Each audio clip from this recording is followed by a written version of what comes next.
ఒక తుపానుగాలుల రాత్రి ఈథన్ అడవిలోంచి ఒక చిన్న దారిని ఎంచుకున్నాడు. ఆ దారి అతనిని దట్టమైన వల్లి చెట్లు, పొగమంచుతో కప్పబడ్డ పాత సమాధి ప్రదేశానికి తీసుకెళ్ళింది.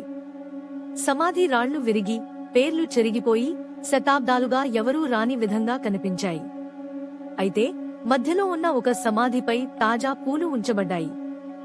గాలి వేగంగా వీచినప్పుడు వినిపించిన గుసగుసలు అతని వెన్నులో వణుకు పుట్టించాయి. తిరిగి వెళ్లాలని చూశాడు, కానీ దారి కనబడలేదు. అది పొగలో మాయమైంది. అతని వెనుక సమాధులు కదిలాయి, నేల కదిలింది.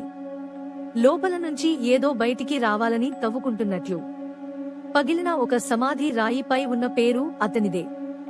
గుసగుసలు మరింత గట్టిగా వినిపించాయి, అతన్ని చుట్టుముట్టి మంత్రంలా జపించాయి. ఆకస్మికంగా చల్లటి చేతులు నేల చెదరగొట్టి బయటకు వచ్చి అతన్ని పట్టుకోవడానికి ప్రయత్నించాయి. ఈథన్ కేకలు వేసిన సమాధి ప్రదేశం ఆ శబ్దాన్ని మింగేసింది. ఉదయానికి అక్కడ మళ్లీ ఎవరూ ఉండరు. ఎప్పటిలాగే అది మరచిపోయిన ప్రదేశంగానే మిగిలిపోతుంది.